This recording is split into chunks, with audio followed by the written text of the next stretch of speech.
Hello YouTube, back once again with my film reviews, and today I saw the new Mission Impossible movie, Mission Impossible Rogue Nation, and yeah, let's get into this. Now, the plot of this movie is it's another Mission Impossible movie. The premise of this one is Tom Cruise has to stop what's known as the Syndicate, a basically an anti-IMF made of agents that were presumed either dead or missing, and yeah. That's the plot. It's him trying to bring them down. And let's go into this. The good of this movie, Tom Cruise. Say what you want for him as a person, but you can't deny this guy is just a wonderful action lead. He is just has so much charisma, is so great with stunts. Just that always just looks like he's having a ton of fun. Always looking reasonable as he just kicks people's asses. And I always love how he kind of always how the fact he's always kind of willing to make fun of the fact that he's not the tallest guy around. That during some of the action sequences when he's fighting people who are like much taller than him, I thought was really funny. So Tom Cruise, always a great action lead, does a great job. Also, returning from Ghost Protocol though is Simon Pegg. Simon Pegg, he's just as charming and funny as ever in this film. He has so many he has tons of great lines with great delivery that really had me laughing. And he's Simon Pegg. Who doesn't like Simon Pegg at this point? Also for the cast though, there's newcomer Rebecca Ferguson as the female questionably double agent woman.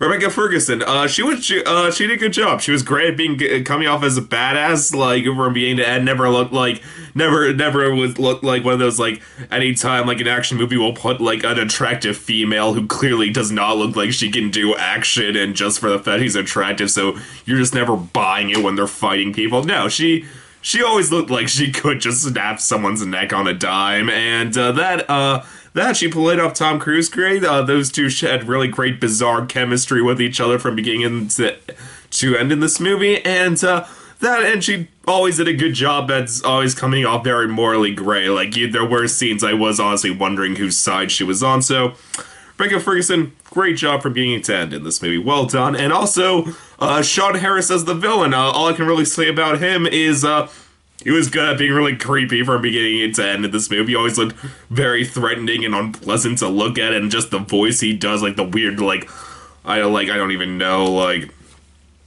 I don't know even how this like kind of hoarse voice he has. Like he always was very unpleasant in this movie, and you were always wondering like when it was gonna explode. So Sean Harris, great job. But this is a Mission Impossible movie. Let's go into why you always go into a Mission Impossible movie. The action set pieces, and let me just say, set pieces in this movie are just as good as ever. They're great in this movie.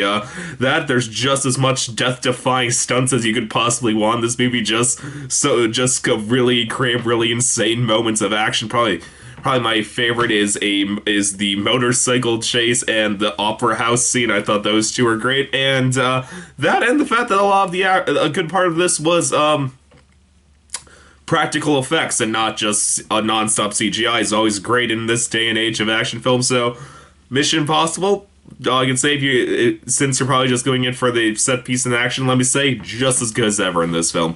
If you go see it, it's worth seeing just for that.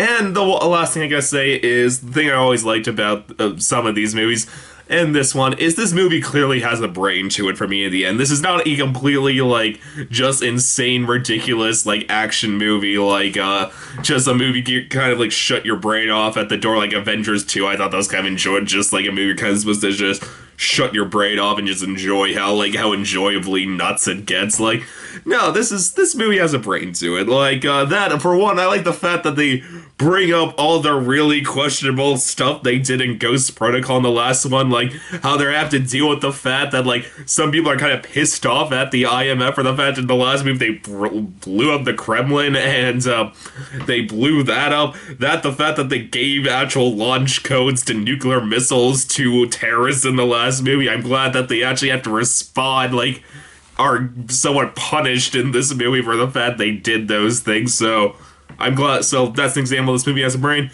That, and there's just tons of scenes of all these characters making very smart and well thought out choices from beginning to end. From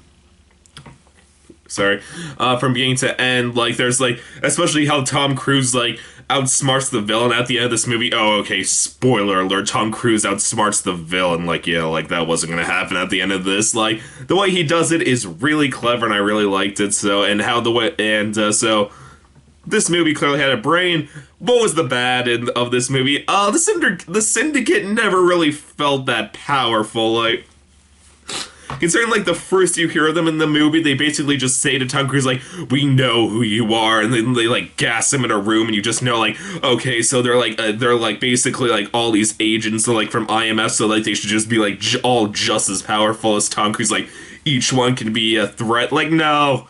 No, they're like, even though they're all essentially supposed to be ex-IMF agents, they all just, Tom Cruise and pals are just gunning these guys down left and right in this movie. Like, I think it would have been better if, like, each single one came up as, like, a legitimate threat. No, the good part is Tom Cruise and the gang just keep bringing these guys down nonstop in this movie, but... So, I felt like the the Syndicate should have come up as slightly more powerful than they did.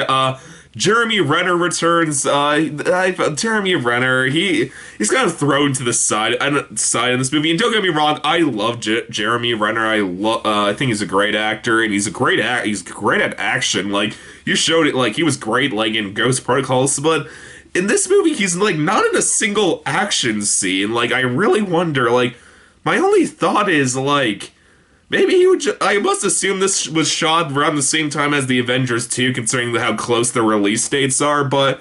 So, my only thought is maybe just Jeremy Renner was just too tired, like, after doing Avengers 2. Like, he just said he just didn't want to do any action, he just couldn't deal with it, like... So, but... That was a pity, like, because I love Jeremy Renner, and, like, he is just completely thrown away in this movie. He is just, like, you could probably have just deleted all his scenes and not missed anything in this film, so... Oh, well, Jeremy Renner, not the best in this movie, which is quite unfortunate, because I love Jeremy Renner. That, and I will say this for a final complaint, there was no set piece as great or as grand as the hotel scene in Ghost Protocol. I mean, that scene when Tom Cruise was scaling the building, then had to just scale back down only using a rope, like, oh my, that scene had me on the edge of my seat when I saw it first in IMAX, but... Even though there's a lot of really great set pieces in this movie, no, I wouldn't say anything quite hits that level, but really that's my only complaint, so all I can say is, if you like Mission Impossible movies, if you just want to see a fun action movie, definitely go see this. I give Mission Impossible Rogue Nation a very solid 4 out of 5. It is a great action movie. I loved it. If their set pieces were a bit better, I may have given it a 9, and if Jeremy Renner, I felt, was not a complete throwaway. But besides that, great movie. Go see it. YouTube, as always, please subscribe, and I will see you next time. Okay, bye.